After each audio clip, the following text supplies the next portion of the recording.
देखिए, कामरान मुर्जा साहब ने एक बात की है कि यकसुई नहीं थी, और हम अच्छी तरह जानते हैं पाकिस्तान में जब किसी सियासी जमात की क़यादत में यकसुई ना हो तो उसकी वजूहात बहुत सारी वो सुइयाँ होती हैं जो उन्हें चुभोई गई होती हैं और इस्टेब्लिशमेंट की तरफ से। और यही बात जस्टिस अतम मनल्ला भी इस पूरे समात में कर रहे हैं कि वो हालात ऐसे पैदा किए गए थे कि एक अफरा तफरी का आलम था कि जिसके अंदर पीटीआई को ये मालूम ही नहीं था कि वो बतौर सियासी जमात इलेक्शन लड़ रहे हैं या बतौर आज़ाद उम्मीदवार के वो इलेक्शन लड़ रहे हैं। और हालत ये हो गई है कि अब सुप्रीम कोर्ट भी कहती है कि बज़ाहिर उनके फ़ैसले की गलत तशरीह की गई है इलेक्शन कमीशन की तरफ से मगर वो जो कहते ना कि मेरे कत्ल के बाद उसने जफ़ा से तौबा है ज़ूद पेशेमा का पेशेमा होना, तो ये जो देर से ताख़ीर की पशेमानी है ये कुछ इतनी मासूमाना भी नहीं है। इसके पीछे मैं समझता हूँ चीफ जस्टिस काजी फ़रीद साहब अब जो बज़ाहिर ये तासुर दे रहे हैं कि शायद उनके फ़ैसले को गलत तशरीह की गई होगी इलेक्शन कमीशन की तरफ से, तो ये इतने बड़े वकील रहे, इतने बड़े जज रहे हैं चीफ जस्टिस काजी फ़रीद साहब, जस्टिस मोहम्मद अली मज़हर, जस्टिस मुसर्रत हलाली, इन तीन ने जो बल्ले के निशान का फ़ैसला जब लिया था और इलेक्शन कमीशन के फ़ैसले को बरकरार रखा था, तो उसमें एक जुमला लिख देते कि इसका ये मतलब हरगिज़ नहीं है कि पीटीआई को बतौर सियासी जमात जो है वो इलेक्शन नहीं लड़ने दिया जाएगा। उन्होंने नहीं लिखा। न सिर्फ ये, बाद में फिर हमारी सुप्रीम कोर्ट और ये तीनों मुअज़्ज़ज़ जजेस तमाशा देखते रहे जो कुछ पीटीआई के साथ होता रहा। और वैसे तो हर मामले पे प्रेस रिलीज़ें आ जाती हैं, बल्कि चीफ साहब तो बड़े मशहूर हैं, चीफ जस्टिस बनने से पहले सड़कों पे रोक रोक के लोगों को शनाख्ती कार्ड भी पूछते थे। तो इस मामले पे किसी किस्म की कोई वजाहत, कोई एलामिया, कोई प्रेस रिलीज़ नहीं आई कि हमारे फ़ैसले के मुताबिक सियासी जमात का जो तशख़्ख़ुस है वो उससे नहीं छीना जाएगा। तो एक तो वो तमाशा। फिर दूसरी बात, इलेक्शन होने के बाद जो मखसूस नशिस्तों का मामला आया है, तो ये मखसूस नशिस्तों का मामले को भी सुप्रीम कोर्ट में आने का इंतज़ार किया गया। उससे पहले भी कोई वजाहत नहीं की गई कि जब अगर एक सियासी जमात का तशख़्ख़ुस बरकरार है तो फिर उसको आज़ाद कैसे करार दिया जा सकता है। और इस हवाले से भी इंतज़ार किया गया, तमाशा देखा गया। और अब सूरत हाल ये है कि अब कहा जा रहा है कि पीटीआई तो फरीक ही नहीं है। पीटीआई तो ना तो पीटीआई थी इलेक्शन में, ना वो अब अदालतों में फरीक है। तो मैं समझता हूँ कि ये जिस यकसुई की तवक्को हमारे एडवोकेट कामरान मुर्तज़ा साहब कर रहे हैं, वो यकसुई तो मौलाना फजल रहमान साहब से पूछे ना कि इस इलेक्शन में वो कितना यकसू हो के उन्होंने इंतखाबात लड़े हैं बलूचिस्तान में, और वो सब अच्छी तरह जानते हैं। इवन नवाज शरीफ साहब से पूछ लें कि वो कितने यकसू हो के इंतखाबात लड़े हैं, एक हल्के से हारे हैं और जहाँ से जीते हुए हैं उसकी जीत भी ऐसी है कि वो शायद खुल के उसका इज़हार, खुशी का इज़हार भी नहीं कर सकते। तो मैं समझता हूँ कि ये वेल प्लान्ड एक एक्शन था, वेल एक्सिक्यूटेड एक प्लान था, जिसमें हमारी जो सियासी जमातें हैं वो महज सियासी मुखालफत की वजह से असूलों से हट के इस बात को मानने के लिए तैयार नहीं हैं कि पीटीआई के साथ 2024 में वही हुआ जो 2018 में नून लीग के साथ हुआ था। ठीक जी, शौकत आप बताएंगे, केस को आप भी यकीनी तौर पे देख रहे होंगे। बहुत शुक्रिया। जो 2018 में हुआ अब 2024 में हुआ, मती साहब ये कह रहे हैं, तो जो 2018 में करने वाले थे उन्होंने तो मुदम्मत नहीं की थी, उन्होंने तो they did not look back कि ये कुछ हुआ है। और यही अलमिया है हमारे सियासी कल्चर का, हमारे सिस्टम का, कि हम बैंड वैगन में बैठने के लिए तैयार रहते हैं जो दूसरे की कॉस्ट पे हो, दूसरे का नुकसान हो रहा है, हमारा फ़ायदा हो रहा है। अभी आपने भी बात की, बैरेस में अपना सेनेटर साहब ने भी बात की पीटीआई वाली यकसुई की, तो जो कुछ आज बयानात यही था कि पीटीआई इकट्ठी या नहीं, मैं तो ये कहना चाह रहा हूँ ना।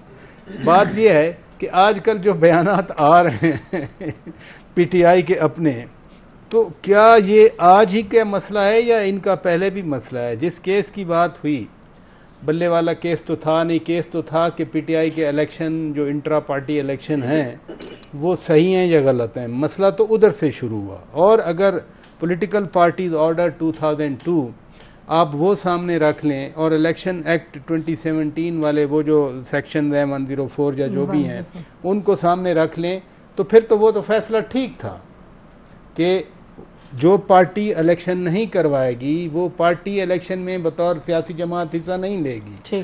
फिर क्या जिनको आज इल्ज़ाम दिया जाता है, क्या उन्होंने कहा था कि आप सुन्नी इत्तेहाद कौंसिल में चले जाएं? इलेक्शन कमीशन को दे रहे हैं ना इल्ज़ाम इस वक्त। तो नहीं, अभी तो हर चीज़ एस्टेब्लिशमेंट के खाते में डाली जाती है ना। उन्होंने कहा था कि आप पहले जमात इस्लामी, यानी एम्बेरसमेंट हुई जब जमात इस्लामी के साथ किया गया, एम्बेरसमेंट हुई जब पीटीआई नजरियाती की बात की गई, एम्बेरसमेंट हुई जब ये सुन्नी इत्तेहाद कौंसिल में मर्ज करके आज आर्ग्यूमेंट कोई नहीं होता किसी के पास। यही पहला दिन जो था। नजरियाती क्या हुआ था, आपको तो पता क्या हुआ था? नहीं तो इतनी कैलकुलेशन होनी चाहिए थी ना कि होगा देखे ना, अगर आप सही बात है ऐसे ना तो अगर आप गेम खेलेंगे तो और एग्जैक्टली और भी गेम खेलेंगे तो फिर आप तैयार रहे ना। इतने मासूम जो अभी मती बात कर रहे थे, मासूम कोई नहीं है ना यहाँ पर, हर कोई अपने अपने दाव पे बैठा तो अगर तो 1 मिनट के लिए हम केस पे फोकस करें। क्या होता है यार? हमने क्या कहा? दाव पे बैठा दाव क्या है? दाव को थोड़ा एक्सप्लेन किया। नहीं, ये खुद दाव लगाता है। ठीक है। अच्छा नहीं, बात सुने, अगर आप केस पे फोकस करें, मैं ये चाह रही हूँ और इसी पर वापस मुर्तज़ा साहब के पास भी जाऊंगी कि केस पर जरा फोकस करें। ये जो जस्टिस अतर मिन्नल्लाह साहब की आज हमने देखा बड़ी लंबी स्टेटमेंट आई कि जिन्होंने हफ्ते को ये कहा कि ये बड़ी बुनियादी चीज़ है और इसके नतीजे में बहुत से सवालात उठ रहे हैं। क्योंकि देखिए, एक there is a group of people in this country, a huge number, group तो गलत है, जो कह रहे हैं कि जी अच्छा, आप सुप्रीम कोर्ट को देखते हैं जो एक इस वक्त एक बड़ी पेचीदगियां पैदा हुई हुई हैं, इंटेंगलमेंट्स पैदा हुई हुई हैं, कुछ समझ नहीं आ रही क्या करें, तो शायद सुप्रीम कोर्ट कुछ करे। अब ये अतर मिन्नल्लाह साहब की जो स्टेटमेंट है, आपको लगता है कि वो बस आई गई है या आप तो हंस रहे हैं उस पर, आपको कोई मजाक? इसलिए मैं हंस इसलिए रहा हूँ कि एक तो अच्छी बात हुई है कि लाइव स्ट्रीम आ जाती है। हम जैसे जो लाख के अनपढ़ लोग हैं, हमें भी पता चलता है कौन कितने पानी में है।